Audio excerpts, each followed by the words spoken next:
Have you ever smiled at someone who was tearing you apart inside, knowing that in just a few days, their entire world would crumble? Have you ever held a secret so powerful that it made your hands shake every time you looked at the people who thought they owned you?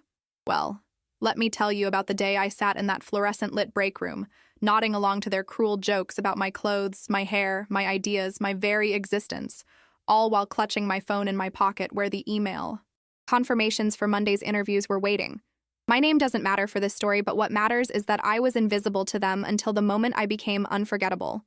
I worked at a mid-sized marketing firm in the heart of the city, one of those places with exposed brick walls and overpriced coffee machines that's supposed to make you feel like you're part of something innovative and special.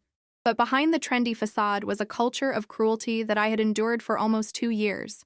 Sarah, Marcus, and Jennifer, they were the holy trinity of toxicity, the ones everyone either feared or desperately wanted to impress. They sat together at lunch, arrived together in the morning, and somehow had convinced our spineless manager that they were indispensable. And me? I was their favorite target, the person they could rely on to absorb their verbal punches while they laughed and high-fived each other like schoolyard bullies who never grew up. On that particular Wednesday afternoon, 3 days before the Monday that would change everything, I sat at the corner table in the break room, eating my homemade sandwich while they performed their usual ritual of tearing me down. Sarah had started it, as she always did, with that fake, concerned voice that made my stomach turn. "Oh, honey, did you make that yourself?" she asked, gesturing to my lunch with a wrinkled nose. "It's just so homemade." The way she said it made homemade sound like a disease. Marcus jumped in immediately, because he never missed an opportunity to pile on. "Well, at least she's consistent. Homemade lunch, homemade haircut, homemade career advice that nobody asked for." They laughed. That synchronized laughter that felt rehearsed, like they'd been practicing their cruelty in front of a mirror. Jennifer added her contribution, because in their twisted dynamic, everyone had to participate. "I actually think it's sweet. Some people just don't have the same standards, you know? And that's okay. We can't all eat at the places we eat or wear what we wear." I smiled. I actually smiled at them, and I could feel my face muscles straining with the effort of keeping that smile plastered on while my heart hammered against my ribs. I nodded. I even let out a small laugh, as if I was in on the joke, as if I found their assessment of my inadequacy just as amusing as they did. But inside I was burning. My throat felt tight, my eyes stung with tears I refused to let fall, and my hand gripped my phone so hard in my pocket that I was afraid the screen might crack. Because on that phone were emails that they knew nothing about. Emails confirming that at 9 a.m. on Monday morning, I would be sitting in the main conference room interviewing their replacements. You see, what Sarah, Marcus, and Jennifer didn't know was that I wasn't just the quiet, pathetic target they thought I was. 6 months earlier, I had started documenting everything. Every cruel comment, every time they took credit for my work, every instance where they undermined me in meetings or excluded me from important emails. I had screenshots. I had voice recordings from my phone sitting on my desk during particularly vicious attacks. I had timestamps and witnesses and a paper trail that would make a prosecutor weep with joy. And 3 months ago, I had finally worked up the courage to compile it all into a detailed report and present it to the CEO during one of his rare visits to our office. I had bypassed our useless manager entirely, requested a private meeting, and laid it all out. But here's the thing about powerful secrets. They change you. As I sat there that Wednesday, watching them perform their casual cruelty, I wasn't the same person I had been 2 years ago when I first started this job, excited and optimistic, and ready to prove myself. I had been ground down, reshaped by their constant attacks until I barely recognized myself anymore. I had stopped sharing ideas in meetings because they would either mock them or steal them. I had stopped wearing anything colorful or interesting because it would just give them more ammunition. I had made myself small, so small, hoping that if I just disappeared enough, they would lose interest and move on to someone else. But they never did. Bullies don't get bored of a reliable target. And that's when something inside me shifted. It wasn't a sudden dramatic moment like in the movies. It was gradual, like ice forming on a lake, one cold night after another until suddenly the surface is solid enough to walk on. I realized that I had 2 choices. I could leave, find another job, start over somewhere else and hope that the next place would be better. Or I could fight back. Not with their weapons, not with cruelty and mockery and public humiliation, but with something they had underestimated in me: strategic patience and meticulous documentation. The CEO had been horrified when I showed him everything. He had apologized profusely, promised immediate action, assured me that this kind of behavior was not reflective of company values. But I had stopped him. I had asked for something different. I told him I didn't want a quick fix, a stern talking to that would only make them more careful about hiding their behavior. I wanted real change. I wanted to be part of the solution, and I wanted them to face real consequences. So we had made a plan together, the CEO and I, something unprecedented in the company's history. I would be given the authority to lead the restructuring of our entire department. I would interview candidates for 3 new positions that we would create, positions that would make Sarah, Marcus, and Jennifer redundant. And on the day we made the announcement, I would be the one to deliver the news. As I sat there in that break room, watching Sarah scroll through her phone with her perfectly manicured nails, watching Marcus lean back in his chair with that infuriating confident smirk, watching Jennifer flip her hair and laugh at something on her screen, I felt a complex mixture of emotions swirling inside me. There was satisfaction, yes, knowing what was coming for them. There was nervousness, because even though everything was approved and arranged, I still had to get through the interviews, still had to find the right people, still had to execute this plan perfectly. But there was also something unexpected, sadness, because no matter how much they had hurt me, no matter how much they deserved what was coming, I knew that this would devastate them. I knew that losing their jobs would shake their identities, would force them to confront the reality that their cruelty had consequences. And despite everything, I wasn't a cruel person. I didn't take pleasure in others' pain. I just wanted it to stop. I wanted to work in an environment where I didn't have to smile through insults, where I didn't have to brace myself every morning before walking through the office doors, where I could just do my job and be treated with basic human dignity. Earth to nobody. Marcus snapped his fingers in front of my face, jolting me out of my thoughts. Were you actually listening? Or are you daydreaming about having friends again? I blinked, forcing my face back into that neutral, harmless expression I had perfected. Sorry, just thinking about the week ahead. It's going to be a big one. Sarah perked up at that. Oh, are you finally quitting? Please say you're quitting. It would make all our lives so much easier. Jennifer fake gasped. Sarah, that's so mean. We'd miss her. Who else would we have to remind us that we're doing okay in life? More laughter. Always more laughter. I stood up, gathering my trash, my legs feeling weak but my resolve stronger than ever. No, not quitting. Just some meetings scheduled. Important ones. Marcus waved dismissively. Right, because you have so many important meetings. Let me guess, HR wants to talk to you about your performance again? I smiled, and this time it felt more genuine because I knew something they didn't. Something like that. Anyway, enjoy the rest of your lunch. I've got some preparation to do. As I walked out of the break room, I heard Sarah mutter something that made the others laugh, but I didn't turn around. I didn't need to know what she said. I just kept walking, my hand still wrapped around my phone, feeling the weight of those interview confirmations like a talisman against their cruelty. Have you ever carried a secret so big that it changed the way you moved through the world? That's what the next few days felt like. The rest of that Wednesday crawled by with excruciating slowness, each minute stretching out like taffy as I tried to focus on actual work, while my mind kept drifting to Monday's interviews. I had spent weeks working with the CEO and our external HR consultant to craft the perfect job descriptions, ones that would attract talented professionals who valued collaboration and respect, the exact opposite of the toxic trio that currently occupied those roles. We had advertised the positions carefully, using language that emphasized emotional intelligence and team dynamics, and the response had been overwhelming. I had over 40 applications sitting in my inbox, and I had personally screened each one, looking not just at qualifications but at the subtler signals that someone would be a good cultural fit.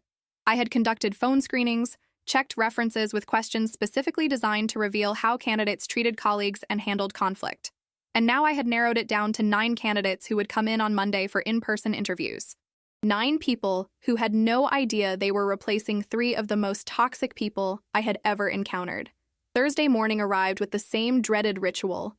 The elevator ride up to our floor, the deep breath before the doors opened, the conscious effort to make my body language small and unthreatening as I walked to my desk.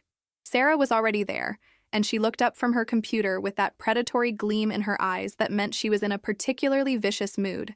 "Oh, good, you're here," she announced loudly enough for the entire open plan office to hear. "We were just talking about your presentation from last week. You know, the one where you suggested we target younger demographics with our vintage brand campaign? Marcus and I were laughing about it this morning because, Well, it's just such a fundamentally confused strategy. My jaw clenched, but I kept my expression neutral.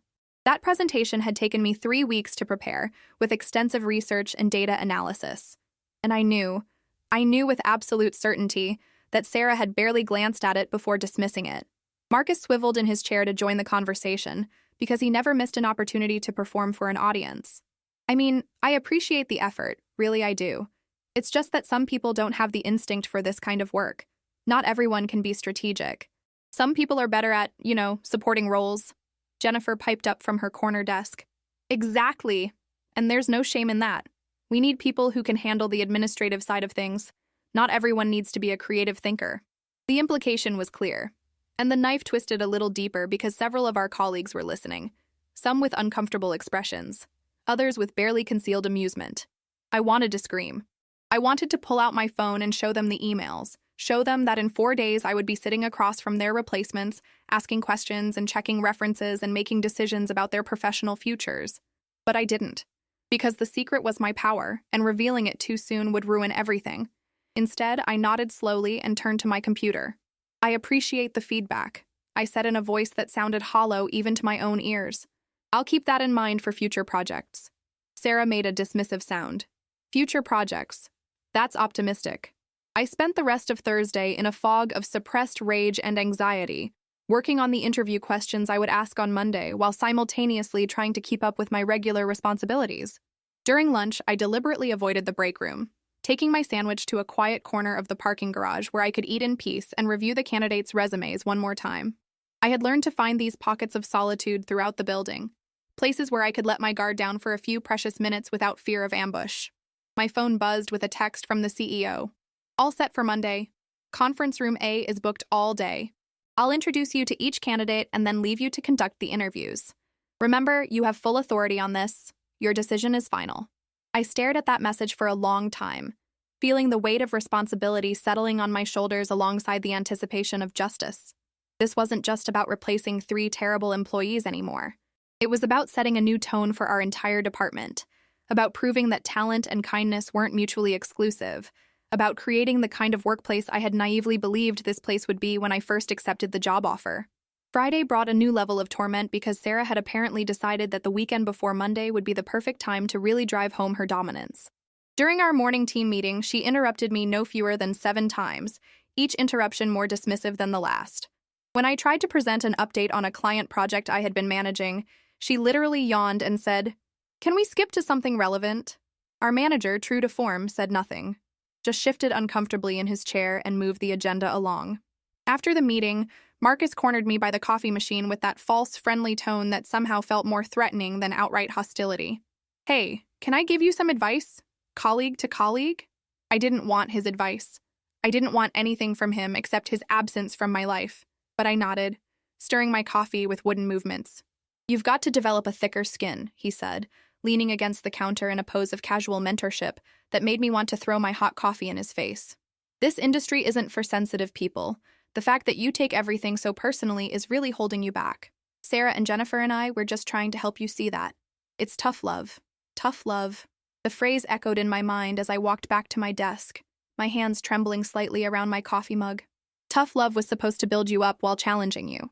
What they were doing was systematic destruction disguised as professional development. There was nothing loving about it, nothing constructive, nothing designed to help me grow. It was cruelty for cruelty's sake, a way for them to feel powerful and superior by making someone else feel small. That afternoon, I locked myself in a bathroom stall during a moment when the tears finally came. I sat there, tissue pressed against my eyes, trying to cry silently so no one would hear. And in that moment of weakness, I questioned everything. Was I doing the right thing? Was this revenge or justice? Would replacing them actually change anything? Or would I just become like them, someone who used power to hurt others? But then I thought about the candidates I would interview on Monday. I thought about bringing in people who would treat their colleagues with respect, who would collaborate instead of compete viciously, who would help build something positive instead of tearing others down. I thought about all the other people in our office who had suffered under this toxic culture, but were too afraid to speak up. And I realized that this wasn't about revenge. It was about responsibility. If I had the power to change things and I didn't use it, I would be complicit in allowing this toxic behavior to continue, to claim more victims, to poison more workplace environments. I dried my eyes, fixed my makeup, and walked back to my desk with renewed determination. The weekend passed in a blur of preparation and anxiety. Saturday morning, I woke up at 6 a.m. unable to sleep, my mind racing through potential interview questions and scenarios. I had printed out all 9 candidates' resumes and spread them across my kitchen table, studying each person's background, looking for the subtle indicators of character that don't always show up in bullet points and job titles. There was Michael, who had spent 2 years volunteering to mentor underprivileged youth while working full-time at another agency. There was Aisha, whose references had raved about her ability to navigate difficult personalities with grace and turn contentious meetings into productive conversations. There was David, who had left a higher-paying position because the company's values didn't align with his own. These were the kinds of people I wanted to work with, people who saw success as something that lifted everyone up rather than climbing over bodies to reach the top. I spent Saturday afternoon practicing my interview questions out loud in my apartment, feeling ridiculous but knowing that I needed to project confidence and authority when Monday came. I was going to be evaluating these candidates not just on their marketing skills but on their emotional intelligence, their conflict resolution abilities, their capacity for empathy. I had prepared scenarios and asked them to tell me about times they had dealt with difficult colleagues, times they had made mistakes, times they had chosen integrity over expedience. Sunday was worse because it was the day right before everything changed. I tried to distract myself with normal weekend activities, cleaning my apartment, going for a run, calling my mom, and listening to her talk about her garden without really hearing a word she said.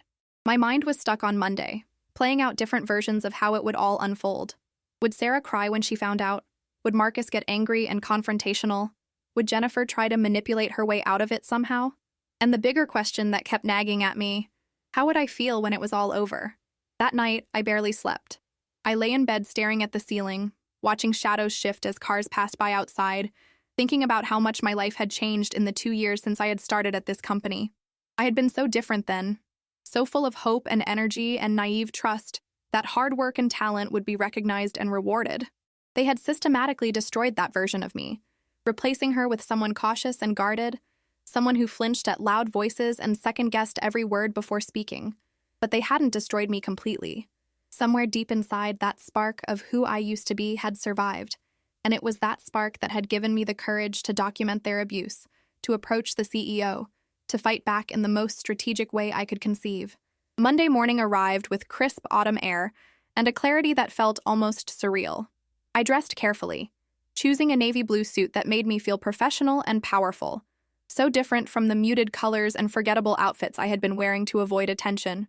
I did my makeup with extra care, not to look pretty but to look composed, ready, like someone who deserved to be taken seriously. The first candidate was scheduled for 9 a.m., and I arrived at the office at 8, wanting time to set up the conference room and collect myself before the interviews began. As I walked through the office toward conference room A, I saw Sarah, Marcus, and Jennifer already at their desks, coffee in hand, chatting and laughing about something on Marcus's computer screen. They didn't even look up as I passed. I didn't exist to them unless they needed a target. The CEO met me in the conference room at 8:45, carrying a leather portfolio and wearing an expression of determined support.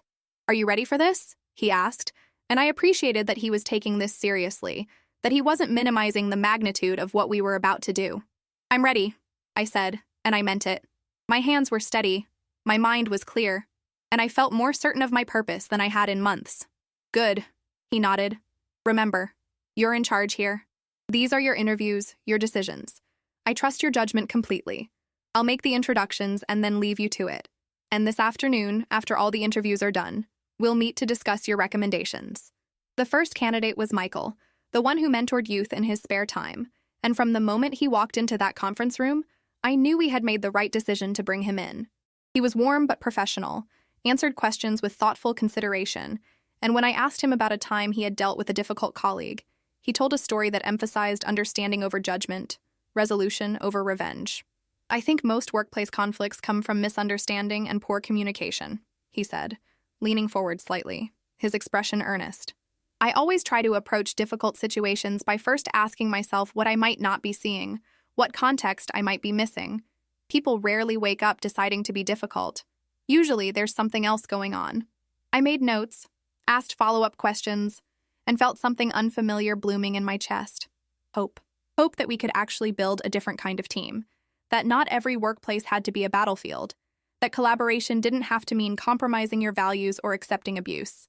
Between the first and second interviews, I stepped out to use the restroom and nearly collided with Jennifer in the hallway.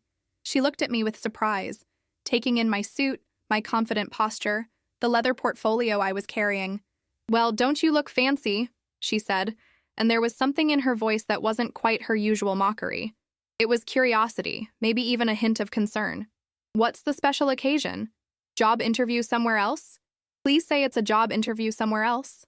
I smiled, and this time the smile came easily. "Just some important meetings today. Very important, actually."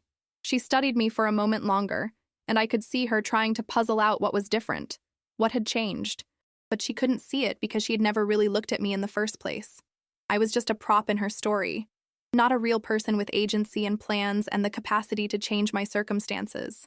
"Well, good luck with whatever it is," she said dismissively, already turning away, already losing interest.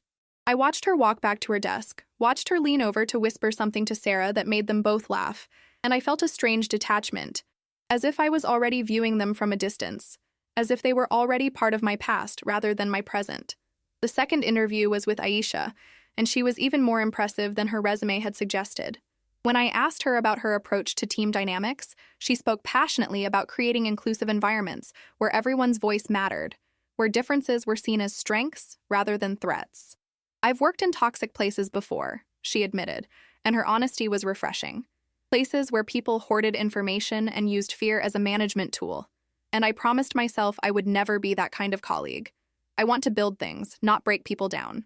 I wanted to hire her on the spot, but I maintained my professional composure, thanked her for her time, and made my notes. The morning continued with 3 more interviews, each one revealing talented professionals who seemed genuinely excited about the possibility of joining a collaborative, respectful team environment. During the lunch break, I stayed in the conference room, eating a salad I had brought from home while reviewing my notes from the morning interviews. All 5 candidates had been strong, each bringing different strengths and perspectives, and I was feeling more confident that we could actually find people who would transform our department culture. But I was also exhausted, emotionally drained from maintaining professional composure while internally processing the enormous step I was taking. My phone buzzed with a text from an unknown number, and when I opened it, my blood ran cold. It was Marcus. "Hey, noticed you've been locked in conference room A all morning? What's going on? Are you interviewing for a new position or something? Sarah wants to know because if you're leaving, we need to start transitioning your projects." I stared at the message, my heart racing. How did he get my personal number? Had he gone through company records? The presumption that I would just hand over my projects, the casual invasion of my privacy, it was so perfectly characteristic of him that I almost laughed. But there was also something else in the message. Nervousness. He was fishing for information, trying to figure out what was happening behind that closed conference room door. I typed back a simple response. "Just some meetings, nothing that concerns you." His reply came within seconds. "Everything that happens in this department concerns me. I'm senior team lead, remember?" I didn't respond. I just set my phone face down on the table and took a deep breath, reminding myself that in a few hours, his self-appointed authority would mean absolutely nothing. The afternoon interviews brought the final 4 candidates, and each one reinforced my belief that we were making the right decision. There was Rachel, who had a background in organizational psychology and spoke eloquently about the measurable impact of psychological safety in workplace performance. There was James, who had successfully turned around a toxic team at his previous company by implementing transparent communication practices and accountability structures. There was Keisha, whose references had described her as someone who makes everyone around her better, and who demonstrated in her interview an intuitive understanding of how to build trust and collaboration. And finally, there was Thomas, who had recently completed his MBA while working full-time and volunteering at a crisis hotline, showing the kind of work ethic and empathy that seemed increasingly rare in corporate environments. By 4 p.m., all 9 interviews were complete, and I sat alone in the conference room, surrounded by my notes and resumes, feeling both triumphant and terrified. I had found them. I had found 3 incredible professionals who could not only fill the roles but elevate them, who could help build the kind of department culture I had always believed was possible. The CEO returned at 4:30 as planned, closing the door behind him and sitting down across from me with an expectant expression. "So, how did it go?" I looked down at my notes, at the names I had circled and starred, at the detailed observations I had made about each candidate's responses and demeanor. And then I looked up at him, meeting his eyes with a certainty that surprised even me. "I want to make offers to 3 of them," I said. "Michael Chen for the senior strategist role, Aisha Williams for the account management position, and Rachel Foster for the team coordination role. They're not just qualified, they're exactly what we need to change the culture here. They're collaborative, emotionally intelligent, and they have track records of building positive team environments." The CEO nodded slowly, making his own notes. "And you're confident in these choices? Because once we move forward, there's no going back. We'll be making Sarah, Marcus, and Jennifer redundant, effective immediately." The word redundant hung in the air between us, and I felt the full weight of what we were about to do. 3 people were about to lose their jobs. 3 people who had families, bills, lives outside of this office. Yes, they had been cruel to me. Yes, they had created a toxic environment that had damaged not just me, but others in the department. But they were still human beings, and what we were about to do would hurt them deeply. "I'm confident," I said, and my voice was steady. Not because I want to hurt them, but because I believe this is what's best for the department, for the company, and honestly, for future employees who shouldn't have to endure what I've endured. They've had chances to change. Our manager has spoken to them before, HR has documented issues, and nothing has improved. If anything, it's gotten worse. The CEO stood up, extending his hand to shake mine. "Then it's decided. I'll have HR prepare the termination paperwork and the offer letters. We'll call them into a meeting first thing tomorrow morning. I'll handle the termination conversation, but I want you there. They need to understand that their behavior had consequences, and that those consequences were documented and presented by someone they thought had no power. Tomorrow morning." The words echoed in my mind as I gathered my materials and left the conference room. Tomorrow morning, everything would change. As I walked back through the office, I saw the 3 of them still at their desks, wrapping up their workday, completely unaware that these were their final hours as employees of this company. Sarah was on a personal call, laughing about weekend brunch plans. Marcus was leaning back in his chair, scrolling through his phone. Jennifer was touching up her makeup, probably getting ready to meet friends for happy hour. They looked so comfortable, so secure in their positions, so certain that tomorrow would be just like today. I packed up my own things slowly, deliberately, watching them without being obvious about it, and I felt that same complex swirl of emotions: satisfaction that justice was finally coming, anxiety about the confrontation tomorrow, and an unexpected sadness for the pain they were about to experience. Because here's what I had learned through this entire experience. You can seek justice without becoming cruel yourself. You can hold people accountable without taking pleasure in their suffering. And you can protect yourself and others without losing your humanity in the process. That night, I barely slept again. But this time, it was different. This time, I wasn't anxious or doubtful. I was simply present with the magnitude of what was about to happen, allowing myself to feel all of it. The vindication, the nervousness, the hope for what came next. And yes, even the compassion for 3 people who had hurt me, but who were about to face a reckoning they never saw coming. Tuesday morning arrived with rain, which felt almost too perfect, too symbolic. I dressed in another professional outfit, this time a charcoal gray suit with a white blouse, wanting to look composed and authoritative but not celebratory. This wasn't a victory lap.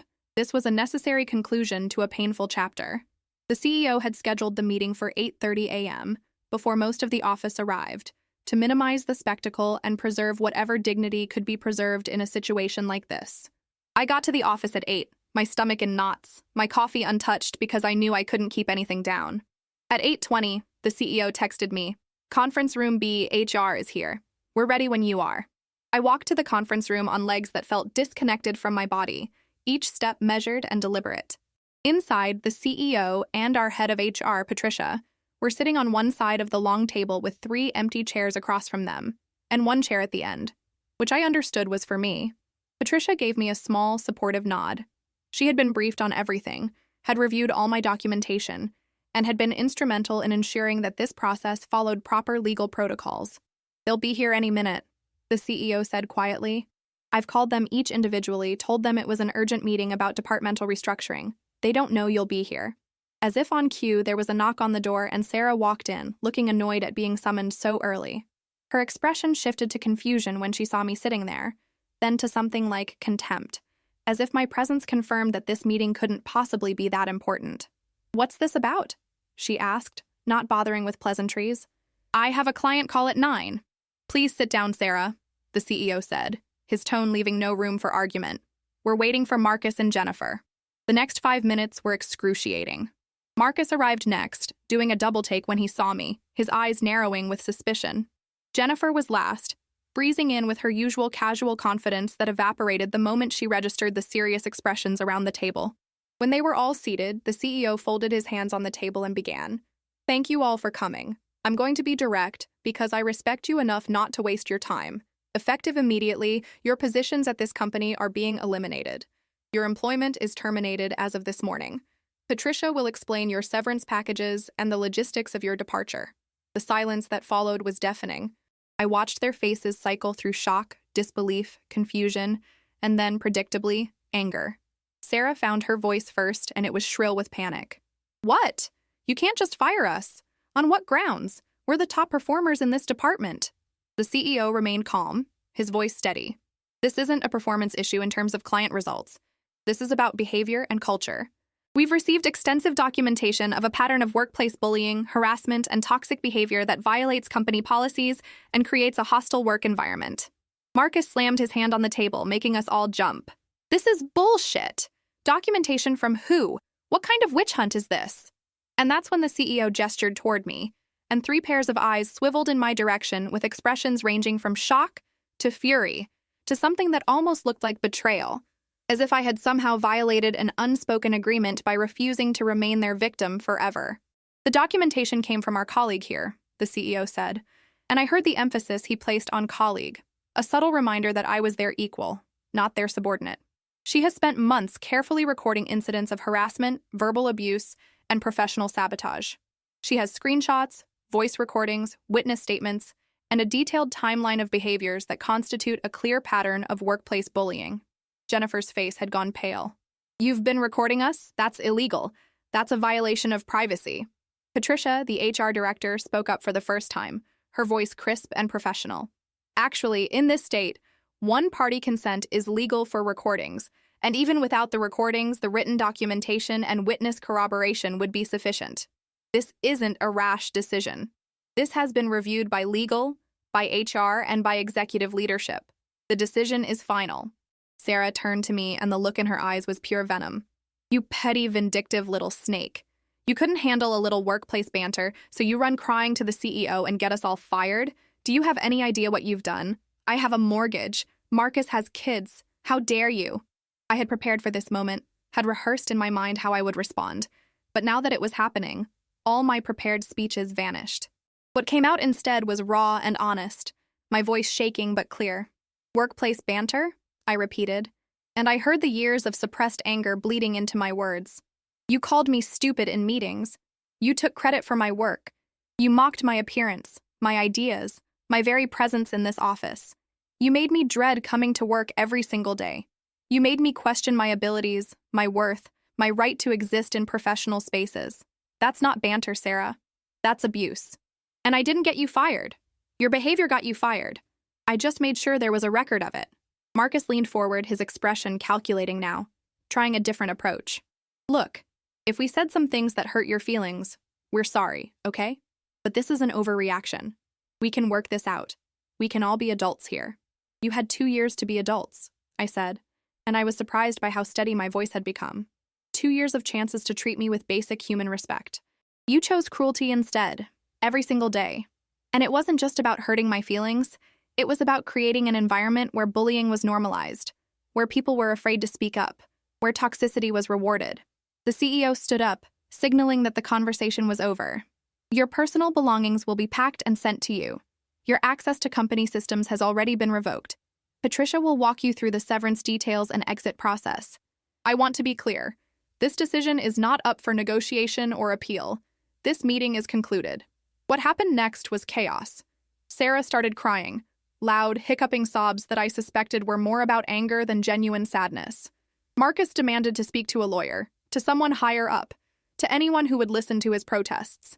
Jennifer sat frozen, staring at the table, her face a mask of shock. And I sat there, watching it all unfold, feeling a strange mixture of emotions that I hadn't anticipated.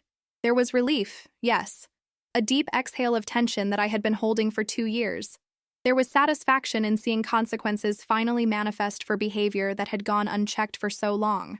But there was also discomfort, because watching people lose their jobs, even people who had hurt me, even people who deserved consequences, was not triumphant or joyful. It was simply necessary and deeply uncomfortable. As security escorted them out, Sarah turned back one last time, her mascara running, her voice breaking. "I hope you're happy. I hope destroying our lives makes you feel powerful." I met her eyes, and I spoke the truth that I had discovered through this entire painful process. "I'm not happy, Sarah. I'm just tired. Tired of being your target, tired of working in fear, tired of watching talented people leave this company because of the culture you three created. This isn't about power or revenge. This is about building a workplace where people can actually do their jobs without being torn apart for existing. That's all I ever wanted." The office that afternoon felt different, lighter somehow, as if an oppressive weight had been lifted from the very air we breathed. News of the terminations spread quickly, as office news always does, and I found myself at the center of attention in a way that made me deeply uncomfortable. Some colleagues approached me with quiet congratulations, sharing their own stories of being targeted by the toxic trio, expressing relief that someone had finally done something. Others kept their distance, perhaps worried that I had somehow become dangerous, someone who could end careers with documentation and determination. But what surprised me most was the number of people who admitted they had known what was happening to me and had done nothing. They had witnessed the daily degradation, the casual cruelty, the systematic undermining of my confidence and contributions, and they had looked away, grateful it wasn't happening to them, unwilling to risk becoming targets themselves by speaking up. I didn't blame them, not really, because I understood that survival instinct, that fear of becoming visible in a toxic environment. But their admissions made me realize something important. Toxic cultures don't just happen because of a few bad actors. They persist because good people choose silence over solidarity, comfort over courage. By Thursday, the energy in the office had shifted again.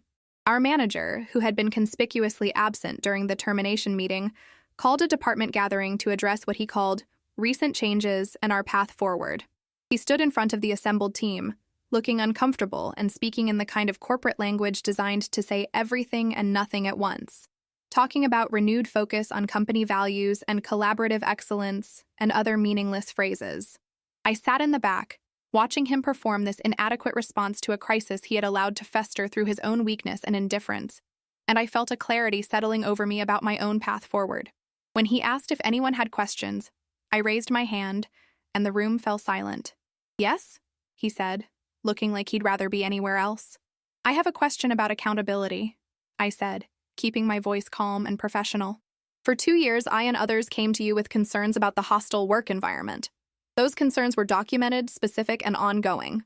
What steps are you taking to ensure that this kind of toxic behavior is identified and addressed earlier in the future, before it requires executive intervention and multiple terminations?" His face flushed red, and I could see him struggling to formulate a response that didn't incriminate himself. But before he could answer, the CEO's voice came from the doorway, where he had apparently been standing unnoticed. "That's an excellent question, and one that speaks to systemic issues we're addressing at the leadership level. I'll be conducting a full review of management practices across all departments, with particular focus on how concerns are escalated and resolved. Thank you for raising it." Our manager looked like he wanted to disappear into the floor, and I felt a grim satisfaction in seeing him squirm. He had been complicit in my suffering through his inaction, and accountability was coming for him too, just in a different form. The following week brought the arrival of Michael, Aisha, and Rachel, the 3 new team members whose interviews had been the catalyst for everything that happened. I had worried that they might be walking into an awkward situation, that the circumstances of their hiring might taint their reception, but instead, they were welcomed with a warmth that surprised me. It turned out that many people in the department had been waiting for a change, hoping for a shift in culture, and these 3 represented that hope made manifest. I took it upon myself to mentor them through their first weeks, sharing not just the practical details of our projects and clients, but the harder truths about what had happened and why. I wanted them to understand the environment they had inherited and the responsibility we all shared to build something better. Michael proved to be everything his interview had promised: collaborative and thoughtful, someone who genuinely listened to ideas and built on them, rather than competing to be the smartest person in the room.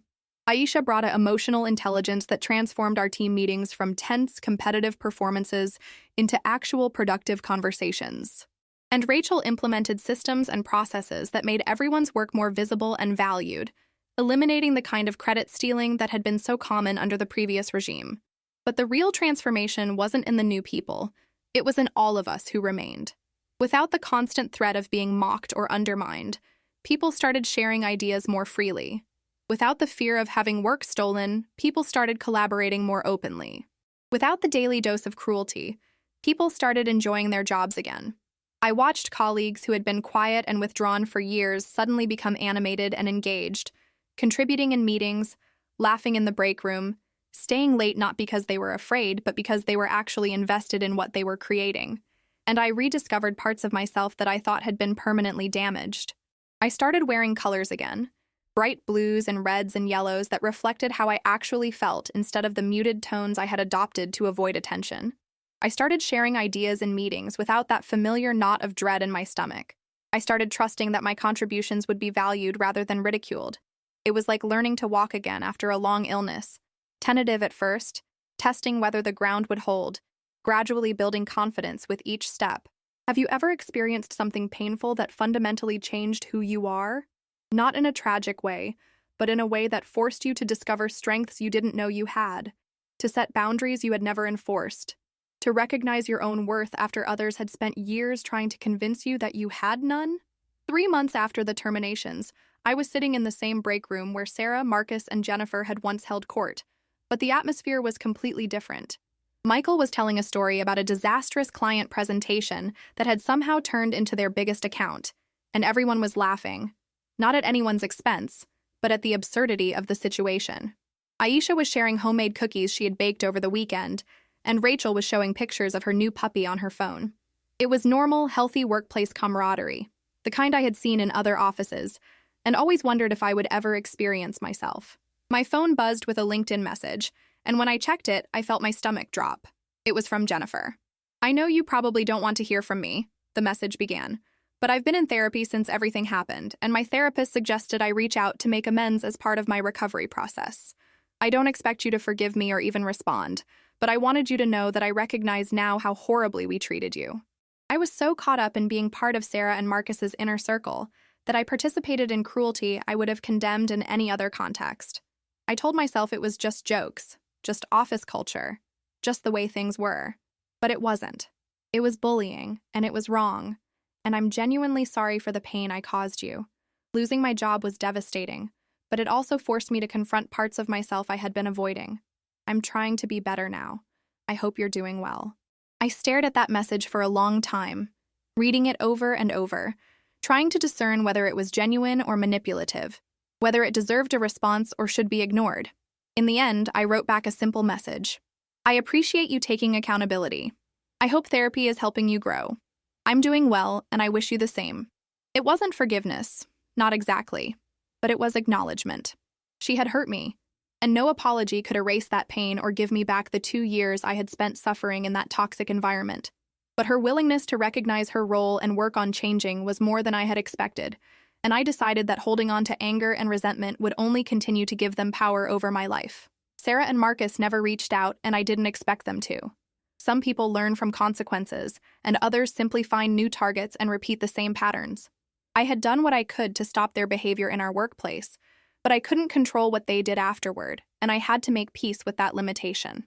The CEO called me into his office one afternoon in early spring, 6 months after the terminations, and I walked in with the same nervousness I had felt before our first meeting when I had presented my documentation of abuse. But this time, his expression was warm, almost proud. "I wanted to talk to you about your future here," he said, gesturing for me to sit down.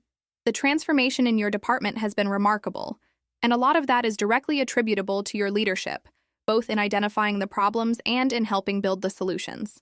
I'd like to offer you a promotion to senior team lead, with a significant salary increase and the authority to help shape our company culture initiatives across all departments." I was stunned. When I had started this journey, I hadn't been thinking about promotions or advancement. I had just wanted to survive, to stop the pain, to create a work environment where I could breathe without anxiety crushing my chest. But now, sitting in that office with an opportunity to expand my influence and help prevent other people from experiencing what I had experienced, I felt a sense of purpose that went beyond personal vindication. I accept, I said, and my voice was clear and confident, the voice of someone who had learned her own worth through the hardest possible lessons. But I have some conditions. The CEO raised an eyebrow, interested. Go on. I want mandatory training on recognizing and addressing toxic behavior for all managers. I want clear, enforced policies for reporting workplace harassment with protections for people who come forward. I want regular culture surveys that actually get read and acted upon. And I want a commitment that when problems are identified, they're addressed quickly and decisively, not allowed to fester for years while good people suffer in silence. He smiled, pulling out a notepad. Done. Draft the proposals, and I'll back them. You've earned the authority to make real changes here, and I trust you to use it wisely. As I left his office that day, I thought about the person I had been 2 years ago, eager and hopeful and completely unprepared for the cruelty that awaited her. I thought about the person I had become during those dark months of documentation and secret planning, hardened by necessity but not broken. And I thought about the person I was now, someone who had learned that you can hold people accountable without becoming cruel yourself, that justice and compassion aren't mutually exclusive, that standing up for yourself doesn't make you vindictive. It makes you strong. The truth is, I didn't enjoy seeing Sarah, Marcus, and Jennifer lose their jobs. I didn't celebrate their pain or feel triumphant in their suffering. But I also don't regret the actions I took to protect myself and others from their toxicity. Sometimes the most compassionate thing you can do is set firm boundaries and enforce real consequences, not because you want to hurt someone, but because you refuse to allow hurt to continue unchecked. Looking back now, I realize that the real victory wasn't in their termination. It was in my transformation. They had tried to make me believe I was worthless, incompetent, deserving of their contempt.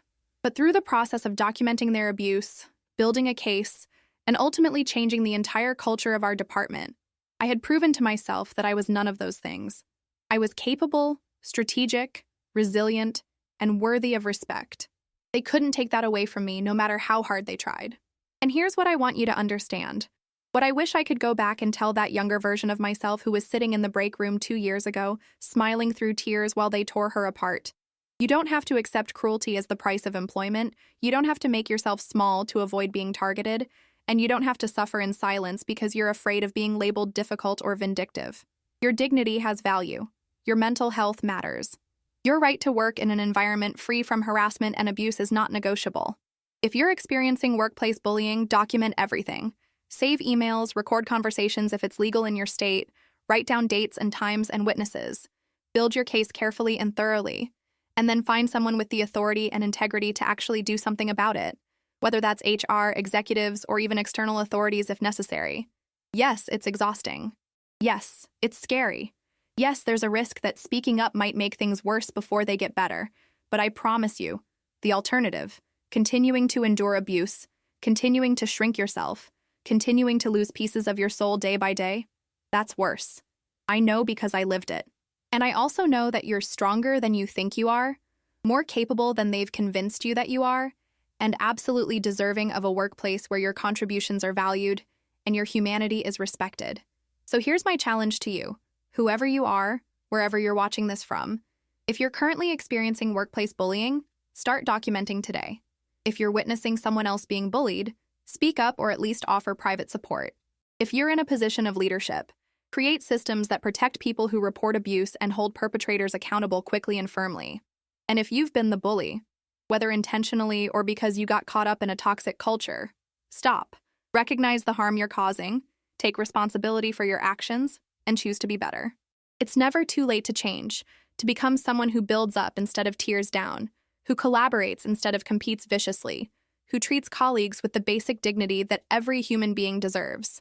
This story doesn't have a perfectly happy ending because real life rarely does.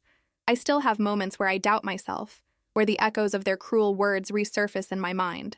I still sometimes brace for criticism when sharing ideas in meetings, even though the people around me now are supportive and respectful. The scars from those 2 years haven't completely healed, and maybe they never will. But I'm healing. I'm growing.